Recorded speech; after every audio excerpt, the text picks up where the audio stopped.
하나님 안심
기도하겠습니다. 하나님, 자, 한번 따라하시기 바랍니다.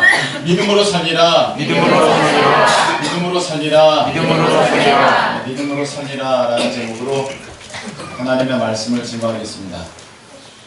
자, 유아실 그 소리가 어떻게 들립니까? 괜찮겠습니까? 너무 크지 않습니까? 네. 감사합니다. 그 마틴 루터가 종교개혁을 한 지 500주년이라고 다들 얘기하는데 그게 나랑 무슨 상관인가 뭐 그럴 수도 있습니다. 특별히 이 10월에는 우리 가수 이용 씨도 10월의 마지막 밤을 노래하기도 했지만 10월의 마지막 그 주일은 종교개혁 주일로 교회가 지키고 있습니다. 그래서 아마 그 10월 달에 이 마틴 루터 종교개혁에 대해서 이야기하는 교회가 전 세계적으로 굉장히 많을 듯 합니다. 그리고 특별히 오늘 우리가 읽은 말씀 로마서 1장 17절의 말씀은 그 종교개혁이 있게 한 그 말씀이기도 합니다. 그래서 아마 모르긴 몰라도 전 세계적으로 이 로마서 1장 특별히 17절에 관한 말씀은 이 10월 달에 전 세계에서 가장 많이 설교되어지는 본문이 아닐까 이제 그런 생각을 갖습니다. 만일에 종교개혁이 일어나지 않았다면 가장 외형적으로 보여지는 일이 무엇이냐 하면 여러분들은 성경책이 없을 것입니다. 성경책이 이렇게 여러분들 한 권씩 이렇게 갖게 된 게 종교개혁의 산물입니다. 그전에는 헬라어, 라틴어 이런 고전어로만 성경이 번역이 되어 있었고 또 그것을 해석할 수 있는 권한은 사제들에게만 있었습니다. 그래서 그걸 함부로 해석하는 거 절대 용납이 되지 않았습니다. 여러분들이 성경 말씀을 읽고 어떤 은혜를 받았어요. 이건 말도 안 되는 제목입니다. 그냥 사제가 하나님의 말씀 이런 것입니다. 이렇게 너 귀에 들려드리면 그냥 그걸로 아멘 하면서 그것만 받을 뿐이지 다른 거 그렇게 우리가 생각할 수도 없는 그런 때가 바로 종교개혁 이전의 그런 시대입니다. 여러분이 이렇게 하나님과 바로 기도함으로써 만날 수 있고 하나님 앞에 이렇게 찬양함으로 나아갈 수 있고 말씀을 통해 하나님의 음성을 들을 수 있는 이 모든 이 선물이 하나님의 은혜다. 할렐루야. 하나님의 은혜로 우리에게 주어진 것입니다. 그런 의미에서 우리가 종교개혁을 생각하면 좋을 듯한데 오늘은 특별히 이 로마서 1장의 17절에 있는 말씀을 가지고 주로 말씀을 나누고자 합니다. 한 절 한 절이 워낙 귀한 말씀들이라 설교를 하자면 한 절이 다 성경 그 주일 설교 한 편씩이 해당할 수 있는 그런 분량이 될 수 있기 때문에 오늘 17절만 하려고 하는데 자, 우리 17절을 다시 한번 읽어보도록 하겠습니다. 복음에는 시작. 복음에는 하나님의 말씀하셔서 믿음으로 우리에게 이야기하니 그들과 우리는 믿음으로 말미암아 살리라. 아멘. 우리가 이거 굉장히 많이 읽은 말씀이거든요. 잘 아는 말씀인 것 같기도 합니다. 그런데 이것을 다른 사람에게 설명해봐라. 그럼 설명할 수 있기가 굉장히 어렵습니다. 한번 잘 보세요. 복음에는 복음까지는 알겠어. 하나님의 의가 나타나서 잘 모르겠어. 믿음으로 믿음에 이르게 하나니 오리무중이야. 믿음으로 산대. 야 이게 아는 것 같은데 알기가 굉장히 어려운 말씀입니다. 오늘 이 말씀을 가지고 우리가 하나님의 깊은 은혜를 누려보기를 원하는데요. 자 여기 복음이라고 나오고 있습니다. 그냥 말 그대로 복된 소리이지 않습니까? 복된 소식, good news, 가스펠 뭐 이렇게 얘기도 하는데 왜 복음이 우리에게 복된 소리일까요? 왜 복음이 우리에게 복된 소리일까요? 여러분 우리가 암에 걸려있는 사람이 있다고 합시다. 그 사람에게 관심이 있는 것은 어떤 신약이 개발되느냐입니다. 무슨 약이 있느냐. 여러분 큰 병을 앓으셨던 분들은 아마 공감하실 것입니다. 무슨 좋은 약이 있을까? 여기에 굉장히 관심이 있습니다. 근데 어느 날 들려지는 소식은 암이 100% 완치가 되는 그런 아주 좋은 약이 개발됐다. 그럼 그 사람에게는 너무 기쁜 소식이겠죠. 요즘 같은 시대에 우리 민족에게 있어서 복된 소식은 무엇일까요? 갑자기 추석을 맞아 김정은이 너무 많이 먹어서 배 터져서 사망했다. 그 소식이 나오면서 그러면서 굉장히 평화주의자 다음 권력자가 굉장히 평화를 사랑하고 또 오랫동안 3대째 예수님을 믿어오는 가정이었다. 우리 그러게 너무 복된 소식 아니겠습니까? 우리 막 최고 경사를 이루면서 그래서 추석이 끝나서 우리 문재인 대통령과 지도자가 만나서 통일을 이루기로 했다. 뭐 그러면 아마 한 달 동안 우리가 방학하고 축제하고 난리가 날 것입니다. 얼마나 우리 민족에게는 그것이 복된 소식이 되겠습니까? 핵전쟁의 위험에서부터 벗어나서 우리가 서로 하나가 되어 살게 되었다. 아유, 너무 기쁘죠. 근데 이 소식이 모두에게만 복음이 되는 건 아닙니다. 중국이 또 일본이, 미국이, 러시아가 또 프랑스가 자기들 나름대로의 또 그 입장이 있거든요. 그래서 아마 어쩌면 조금은 좋아하면서 조금은 좀 이런 부분은 나쁘지 않나 그런 생각을 갖는 나라가 있을 수도 있습니다. 그런데 이 성경에서 이 말하는 복음은 온 세상에 미칠 큰 기쁨의 소식이라고 마태복음에는 되어 있습니다. 누구도 예외 없고 누구도 해당되지 않는 그러한 일이 없는 아주 좋은 소식인데 그것도 제일 기쁜 소식이라는 거예요. 그게 복음인 것입니다. 그 복음이 왜 우리에게 제일 기쁨의 소식이 되냐면은 여러분, 사람은 원래 죄 때문에 죽습니다. 죄로 인해 죽게 되었습니다. 죽어 끝나버리면 아무 상관이 없겠는데 죽으면 지옥 간다는 것입니다. 알아도 지옥 가고 몰라도 지옥 갑니다. 그러니 이게 사람이 어차피 한 번은 100년을 살든 어떻게 되든 간에 죽을 터인데 얼마나 무섭습니까? 죽음도 무서운데 죽은 다음에 지옥이 있다. 여러분, 이런 비참한 삶이 어디 있습니까? 여러분, 우리가 예전에 동화책을 많이 읽고 좋아했습니다. 그 동화책의 마지막에는 항상 뭐라고 쓰여 있는지 아십니까? 오래오래 행복하게 살았습니다. 이게 동화예요. 그래서 그 동화를 읽는 거예요. 누구누구는 오래오래 행복하게 살았습니다. 그런데 우리 인생의 마지막은 누구는 죽어서 지옥 갑니다. 누구는 죽어서 지옥 갔습니다. 이걸로 끝나버리는 거예요. 어느 누구도 해피엔딩은 없습니다. 이것을 아는 사람이든 모르는 사람이든 전부 다 지옥 갑니다. 로또 복권 당첨되면 뭐가 좋겠습니까? 그렇게 살아도 지옥 갔더라. 대통령이 되었으면 뭐가 좋겠습니까? 그렇게 살아도 지옥 갔더라. 전부 인생의 마지막에는 지옥 갔더라로 끝날 수밖에 없기 때문에 사람이 어떻게 살아도 전부 불행하고 전부 좋지 않은 것입니다. 근데 소식이 들려왔습니다. 지옥 가지 않을 수 있는 길이 있다. 이게 얼마나 복된 소식입니까? 죽지 않을 수 있는 길이 있다. 그게 모든 사람에게 미치는 큰 기쁨의 소식 아니겠습니까? 그래서 그 소식이 무엇인가 봤더니 예수 그리스도를 믿으면 죽어도 살고 무릇 살아서 믿는 자는 영원히 죽지 않는다. 할렐루야. 이렇게 말씀하셨으며 또한 지옥 갈 그 사람이 천국에서 영원토록 살게 된다. 할렐루야. 이 말씀을 주셨습니다.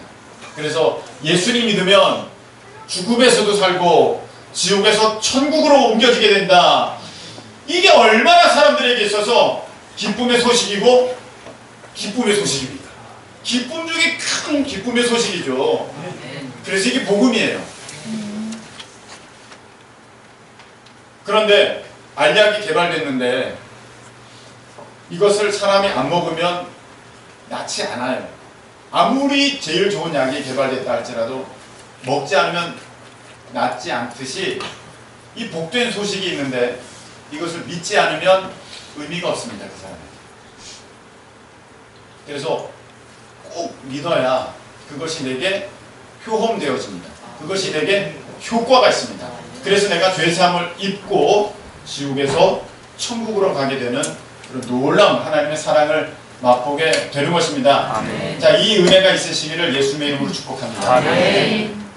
이게 복음인데 복음에는 하나님의 의가 나타나서 이렇게 되어 있습니다. 자, 이게 참 어렵습니다. 하나님의 의. 이게 설명이 안 됩니다. 의는 설명이 됩니다. 의인, 의로운 행동, 의협심, 여러 가지로 설명이 되면서 그 의인은 설명할 수 있습니다. 하나님에 대해서도 우리가 설명할 수 있습니다. 그런데 하나님의 의, 이것은 설명할 길이 없습니다. 마치 뭐와 같으냐면 부모, 설명할 수 있습니다. 사랑, 설명할 수 있습니다. 근데 부모님의 사랑, 이건 다른 것으로 설명할 수 없습니다. 부모님의 사랑은 부모님의 사랑으로만 해석이 됩니다. 이것을 다른 것으로 해석할 수 있는 길이 없습니다. 이 하나님의 의라는 것도 마찬가지입니다. 세상의 다른 어떤 표현으로 하나님의 의를 대신할 수 있는 단어나 설명이 없습니다. 그래서 이것을 참 우리가 받아들이기 어려운데 부모님의 사랑, 그것처럼 우리가 직접 느낌을 통하여서, 직접 경험을 통하여서, 그것을 내가 믿음을 통하여서 그것이 내 것이 되는 것인데, 굳이 이 설명을 하자면 하나님의 오르심, 하나님의 온전하심, 하나님의, 또 다른 표현으로 하면 같은 단어가 들어가서 좀 그렇습니다만, 하나님의 그 정의로우심, 공정하심, 이런 게 하나님의 의, 또는 하나님의 뜻하심, 이게 하나님의 의로 우리가 아마 설명할 수 있는 한계가 아닐까, 그렇게 생각이 되는데, 복음에는 하나님의 의가 나타났다, 이렇게 되어 있습니다. 여러분, 혹시 여러분들 가운데 이런 분들 계십니까? 자녀가 너무 잘못을 했는데 말을 안 들어. 그래서 그걸 깨닫게 해주려고 어느 날은 자기 자신의 종아리를 거두면서, 야, 너가 엄마 때려. 너가 엄마 때려. 그거 안 해보셨어요? 아니, 안 해보신 것처럼 해보셨잖아요. 네. 저희 어머니도 그렇게 하셨는데 어느 날은 저에게 회초리를 주면서 어머니를 때리라고. 제가 누굽니까? 안 때렸죠. 때렸다는 것을 의식하시려는 것 같아요. 제가 못 때리죠. 네, 못 때려요. 그래서 제가 뭐라 그랬겠어요? 어머니 죄송해요. 잘못했어요. 그렇지 않겠습니까? 거기에는 뭐가 담겨 있습니까? 잘못한 것은 그냥 넘어갈 수는 없다. 너가 잘못한 것은 대가를 치러야 된다. 그런데 나는 너에게 대가를 묻기만 하는 엄마가 아니고 너를 사랑하는 엄마다.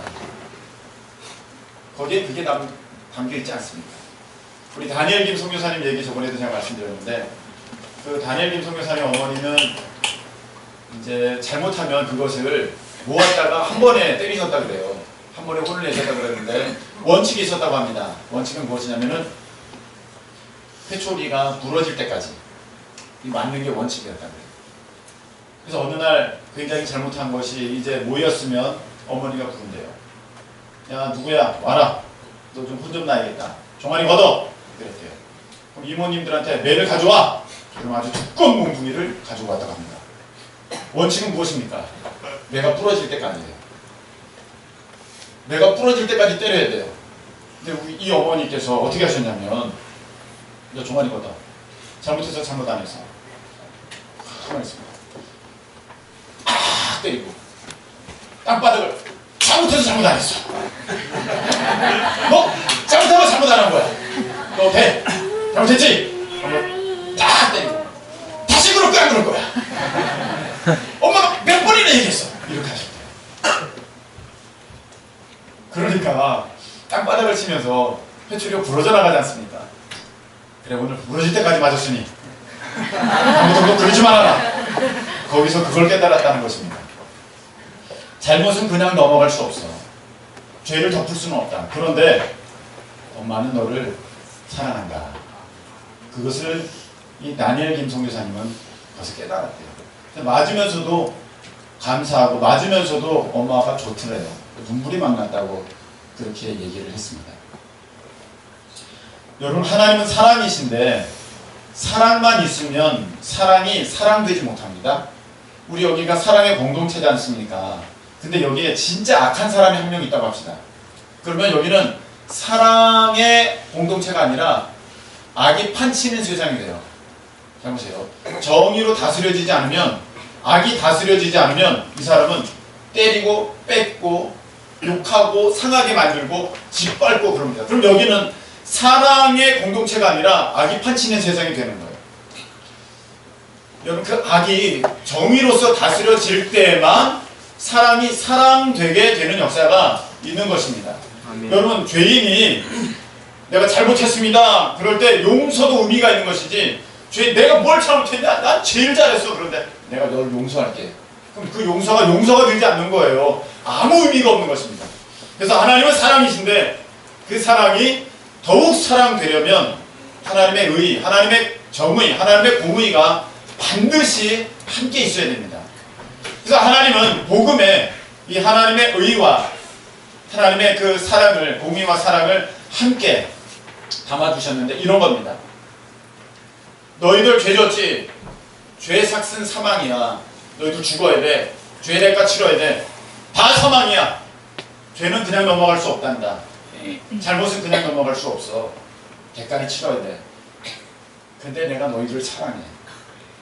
그래서 내 아들 예수가 너희들을 대신하여 죽는다. 이게 복음이에요. 이게 십자가입니다.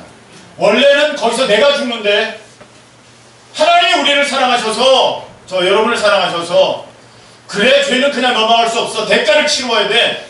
그런데 내가 너희들을 사랑하니 내 아들 예수가 대신 죽는다. 그래서 복음에는 하나님의 의가 나타나 있습니다. 죄는 용서할 수 없어. 그러나 내가 너희를 사랑한다. 이게 복음에는 하나님의 의가 나타나서, 그리고 나서 믿음으로 믿음에 이르게 하나니, 이렇게 되어 있습니다. 믿음으로 믿음에 이르게 하나니. 이거 원어적으로 보면은 믿음으로 믿음에, 이렇게만 되어 있습니다. 믿음으로 믿음에 이르게 하나니. 이거는 그냥 우리가 해석상에 이제 붙이게 되어 있는 건데요. 그냥 믿음으로 믿음으로, 믿음에서 믿음으로, 이렇게 되어 있습니다. 이게 정말 어렵지요. 제가 지난주에 제가 말씀을 드렸는데 여러분들이 기억하시는가 잘 모르겠습니다. 여러분, 우리 성경에서 말하는 믿음은 지적인 믿음이 아니라 행함이 함께 따르는 믿음인 것입니다. 제가 지난 시간에 말씀드렸죠. 지적인 동의라든지 지적인 믿음이 아니라 행함이 반드시 함께하는 믿음일 때만 그게 믿음이에요. 저번에 말씀드렸듯이 공전, 지구가 공전하고 있다. 우리 다 믿습니다. 다 믿어요. 근데 그거에 따라서 내가 뭐 할 건 없어. 지구가 공전하니까 내가 같이 따라서 돌 필요도 없고 아무것도 할 필요가 없어. 그냥 믿으면 돼. 지구는 공전하고 있어. 1년에 태양을 한 바퀴씩 돌고 있지. 나랑 아무 상관없어요. 그걸 지적인 동의 또는 지적인 수준의 믿음이라고 해요. 그런데 일반적으로 우리가 말하는 믿음은 행함이 따라야 하는 믿음입니다. 소연아, 너는 목사님을 믿니? 믿어요? 5,000원만 빌려줄래? 5,000원을 빌려주면 목사를 믿는 거고, 5,000원을 못 빌려주면 안 믿는 거라고 하면 좀 그렇긴 하겠네요. 네. 그런데 이렇게 말하죠. 아니, 내가 당신을 못 믿어서가 아니라 돈을 못 믿어서 그래. 돈을 못 믿어서. 이렇게 표현하기도 하고 하는데, 자, 너 나 믿지? 할 때는 어떤 행함이 반드시 거기에 따라야 그게 진짜 믿음입니다. 제가 한 영화를 봤는데 예전 영화라서 잘 기억도 나지 않습니다만 그 주된 제가 깊이 감동받았던 내용이 이것입니다. 미국이 갑자기 얼어붙게 되었습니다. 아주 천재지변으로 인한 기상막화로 갑자기 얼어붙게 되었는데 그 아들과 아버지가 서로 연락을 하는 겁니다. 떨어진 상태에서 아버지가 아들에게 연락합니다. 아들아, 내가 너 데리러 갈게. 그러니까 어느 그 도서관, 네가 잘 가는 그 도서관, 너 거기 있어. 내가 아버지가 너 데리러 갈게. 아들도 약속합니다. 네, 아버지, 알았어요. 제가 거기서 기다릴게요. 너 나 믿지? 네, 아버지 제가 믿어요. 제가 기다릴게요. 아버지도 저 믿으시죠? 그래, 내가 너 믿는다. 우리 어떡하든 다시 만날 거야. 근데 전화 딱 끊어졌습니다. 기상악화로 해서 더 이상 통화가 되지 않습니다. 그 도서관 있는 그 마을도 얼어붙게 되었습니다. 막 영하 7, 80도까지 막 얼어붙는 거예요. 도무지 견딜 수가 없게 얼어붙기 때문에 사람들이 다 피난을 갑니다. 그리고 그 아들에게 사람들이 와서 빨리 도망가자 그럽니다. 지금 엄청난 한파가 몰아치고 있기 때문에 반드시 나가야 된다고. 안 그러면 너 여기서 얼어 죽는다고 그럽니다. 얘기합니다. 저는 아버지랑 약속했어요. 아버지가 여기로 온다고 그러셨어요. 저는 여기 있어야 됩니다. 무슨 소리야? 이게 얼면 아버지도 뭐다. 아니에요. 전 아버지를 믿어요. 아버지는 반드시 오실 거예요. 참, 얘 말 안 듣네. 우리 더 지체할 수 없으니 빨리 갑시다. 마을 사람들은 막 내려갑니다. 그리고 그 아들을 또 믿는 친구들과 함께 도서관에서 창문 닫아놓고 거기서 아버지를 기다립니다. 한파가 갑자기 몰아치자 그 피신하던 마을 사람들은 길에서 다 얼어 죽습니다. 이 아들은 그 친구들과 함께 도서관에서 책으로 불을 피면서 온통 책이니까 책으로 불을 피면서 아버지를 기다립니다. 이제 아버지는 수소문해서 사람들에게 막 수소문해서 거기로 나 좀 데려다 줘. 거기로 나를 데려다 주면 돈을 달라는 대로 다 주겠다. 거기 어떻게 갑니까? 못 갑니다. 거기 완전히 얼었습니다. 거기 다 죽었어요. 내 아들이 기다리고 있다. 내 아들이 기다리고 있다. 분명히 죄송하지만 당신 아들 피했을 겁니다. 거기 남아있을지 않아요. 거기 남아있으면 다 죽었어요. 내 아들은 기다립니다. 가야 합니다. 그래서 이 아버지가 갑니다.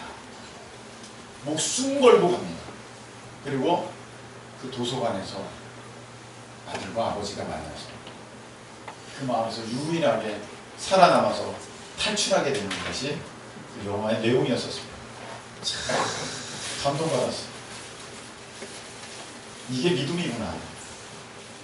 여러분 오늘 이 말씀에 보면 첫 번째 믿음은 내가 십자가에 달린 예수님이 날 대신해서 죽으셨구나 그 사실을 믿는 게 그 첫 번째 믿음입니다. 그 사실을 믿어요. 두 번째 믿음은 그러했기에 당신이 우리가 오늘 무엇하면서 사느냐 어떻게 사느냐 이게 믿음이에요. 믿음에 이르게 하나님. 처음 믿음은 내가 그 사건을 알았다면 오늘 그것을 믿는 나는 어떤 행함으로 그 믿음을 증거해 나가겠느냐. 첫 번째 믿음은 지구가 공전하고 있습니다. 그런 것에 대한 지적인 어떠한 믿음과 같은 것이라면 두 번째 믿음은 아버지가 나에게 온다고 하셨으니 나는 여기서 기다릴 거야 하면서 그 의지와 행동을 끝까지 지켜나가는 그 모습이 바로 믿음이라는 것입니다. 오늘 말씀에는 바로 그거예요. 믿음이라는 것은 내가 그냥 아는 것으로 그쳐지는 것이 아니라 내가 그것을 알았기 때문에 내가 믿었기 때문에 내 삶의 오늘 어떤 모습으로 살아가느냐 그게 믿음이라는 것입니다. 할렐루야. 아멘. 제가 어렸을 적에 부목사님으로부터 설교를 들은 것이 있습니다. 교회학교, 주일학교 다닐 때 내용은 이런 겁니다. 6.25 사변 때 북한 공산당이 막 내려왔습니다. 그래서 한 마을에 쳐들어가가지고 교회를 찾아가게 되었는데 전쟁이 났다는 그 소식에 교인들이 모여서 뜨겁게 기도하고 있었습니다. 근데 갑자기 공산당이 이 북한군이 들이닥친 거예요. 그래서 이 북한군 지휘관이 얘기합니다. 이거 다 예수쟁이들이구나. 다 우리가 죽여버려야 할 사람들이야. 하면서 저 뒤편에 예수님 액자가 걸려있었는데 성화. 예전에는 교회들마다 예수님 성화가 많이 있었어요. 그걸 하나 딱 떼더니 그걸 땅바닥에 탁 팽개치면서 이렇게 얘기합니다. 지금부터 이 예수님 밟고 가면 이 예수 밟고 가면 살려주고 안 밟으면 죽인다. 그렇게 했습니다. 그러니까 다들 교인들이 머뭇거리면서 이거 어떡하면 좋아 그러고 있는데 목사님이 안 계셨던 것 같아요. 장로님이 우리가 이거 밟는다고 안 믿는 것도 아니고 이분이 진짜 예수님인지 우리가 어떻게 합니까? 그림이지 않습니까? 아니 우리가 살아야 교회도 지키고 예배도 드릴 터이니 우리 이거 그냥 아무렇지 않은 그림이려니 하면서 밟고 갑시다. 그럽시다. 그래서 장로님부터 밟고 넘어갑니다. 장로님이 밟고 넘어가시니까 권사님도 밟고 넘어가고 집사님도 밟고 넘어가고 성도들도 밟고 넘어가고, 그리고 나서 한 어린이가 순서가 되었습니다. 이 어린이가 막 울면서 그 예수님 액자를 들더니 막 손으로 예수님 얼굴에 흙먼지를 다 털어냅니다. 그리고 막 옵니다. 왜 우리 예수님 밟아요? 왜 우리 예수님 밟아요? 하면서 막 옵니다. 그거를 물끄러미 보고 있던 이 북한군 지휘관이 여기서 예수님 믿는 사람은 이 어린아이밖에 없구만. 그러면서 그냥 가버렸어요. 저는 그때 어린이였기 때문에 그 얘기가 너무 감동적이었었습니다. 그래가지고 집에 와가지고 곰곰이 생각했어요. 내가 만일 그런 상황 당하면 나는 어떻게 할까? 나도 밟을까? 아니면 나도 그 그림을 들고 먼지를 털면서 나도 예수님 밟지 말라고 그렇게 말할까? 더 나은 방법이 없을까? 내가 먼저 예수님 사진 다른 사람이 밟기 전에 먼저 딱 안고 막 뛰어가다가 총 맞고 죽으면, 그러면 다른 사람 안 밟고 좋지 않은가? 막 그런 생각도 해봤습니다. 근데 나중에 제가 책을 읽게 되는데 그 얘기가 저는 동화인 줄 알았는데 실화였어요. 실화더라고요. 책이 있더라고요. 기록된 사실입니다. 그런 일이 있었습니다. 여러분, 저는 그때 깨달았습니다. 직분의 순서는 순교의 순서입니다. 그럴 일은 없고 그래서도 안 되겠지만 북한군이 인천 주안동에 왔다고 합시다. 문을 갑자기 벌써 들어와가지고 이 종갓나 하면서 들어와요. 그래서 누가 제일 먼저 죽겠습니까? 저랑 사모님. 그 다음 누굴까요? 우리 교회는 장로님이 안 계시니 권사님들. 여러분, 직분의 순서는 순교의 순서예요. 예수님을 위해서 먼저 죽는 순서입니다. 어떤 분은 저는 왜 권사 안 주세요? 저는 왜 장로님 안 주세요? 우리 교회는 뭐 그럴 분은 안 계시지만, 근데 그렇다면 분명 말씀드리지만 먼저 순교할 각오가 되셨습니다. 직분은 권세가 아닙니다. 직분은 섬김과 낮아짐과 자기 비움의 순서입니다. 그래서 내가 다른 이들보다 더 나은 직분을 맡았다. 그러면 먼저 죽어야 되고, 먼저 섬겨야 되고, 먼저 헌신하고 낮아져야 그게 참된 믿음입니다. 여러분, 우리가 믿음 하는데 진짜 믿음이 무엇이냐면은 십자가에서 나는 죽었고 이제는 예수님이 산다는 게 믿음이지, 주의 믿습니다! 아무리 소리 질러도 그거 믿음 아니에요. 믿음의 실체가 무엇이냐? 나는 이미 십자가에서 죽었고, 원래 내가 죽어야 하는 거예요. 근데 예수님이 대신 돌아가셨잖아요. 나는 죽었고 예수님이 사신다. 이게 믿음의 실체거든요. 이게 믿어지면 믿어질수록 그게 참된 믿음이에요.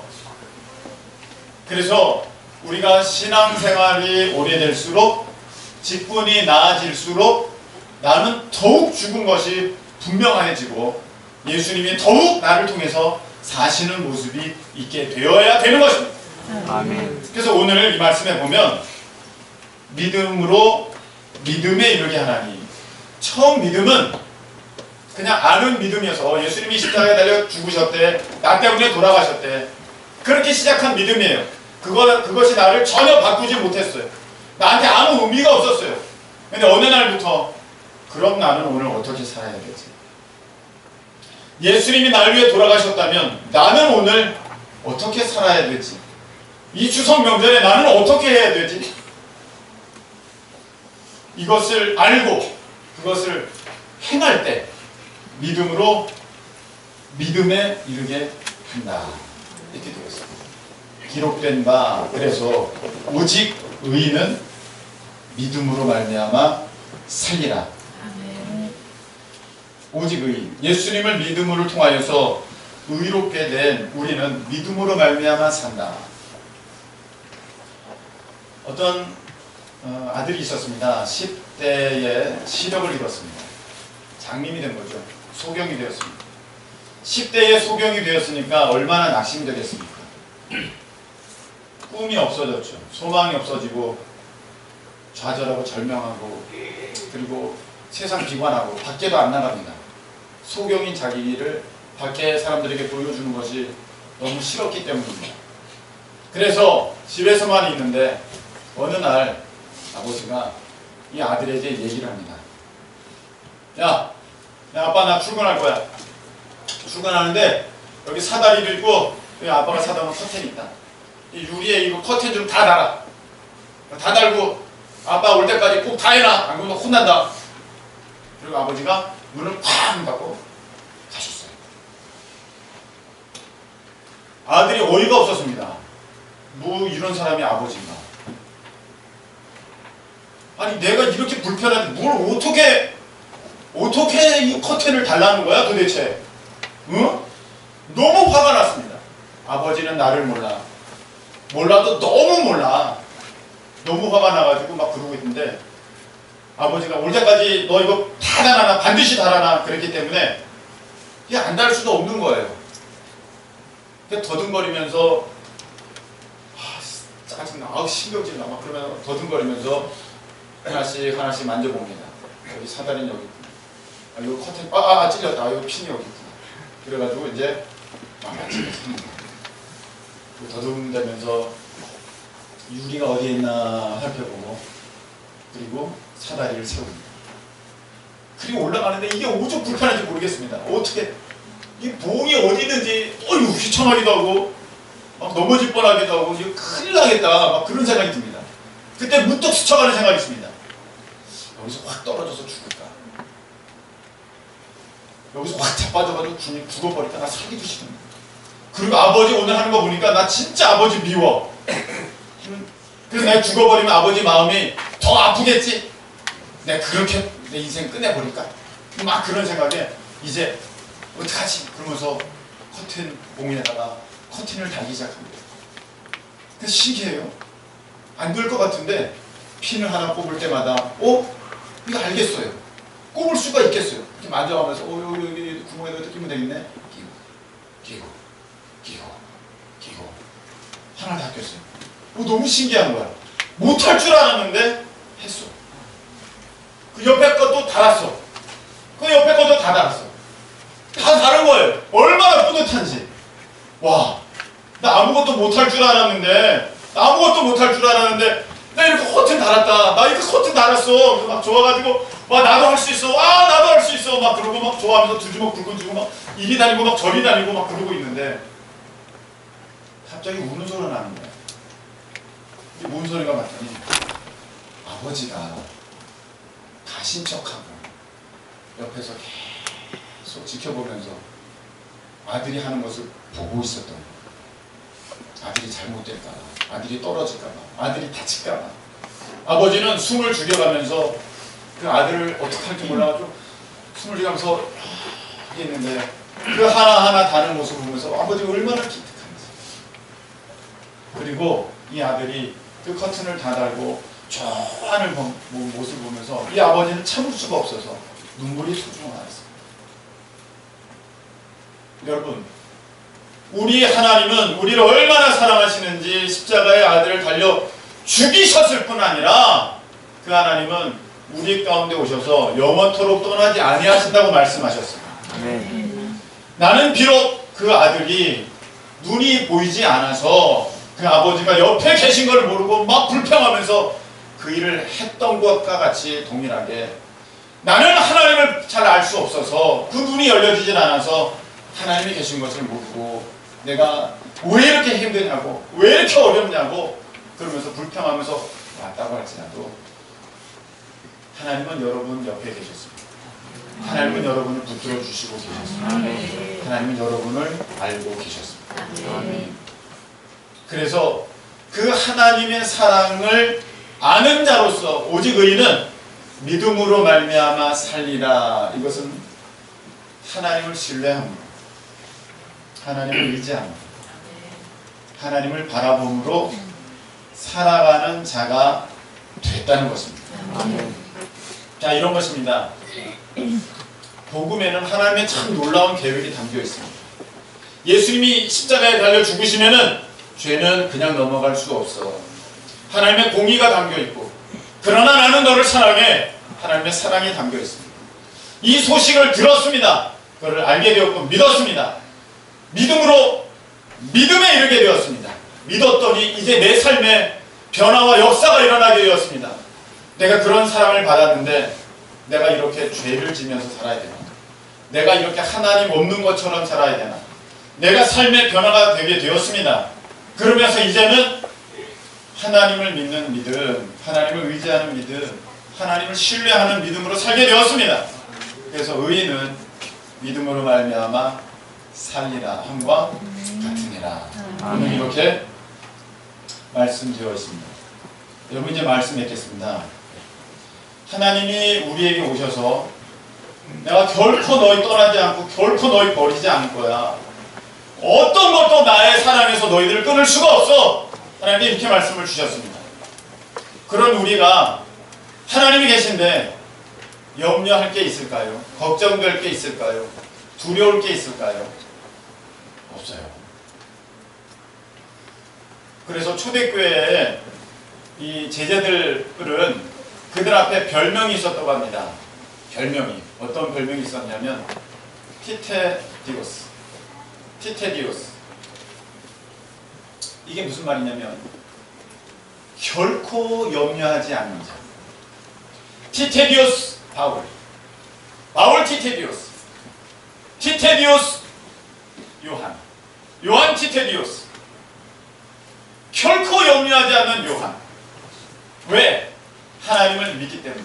하나님을 신뢰하기 때문에. 하나님을 의지하기 때문에. 티테디오스. 이게 믿음의 사람의 모습이에요. 염려하지 않습니다. 여러분 한번 따라하시기 바랍니다. 자, 이렇게 한번 해보십시오. 결코 염려하지 않는 누구.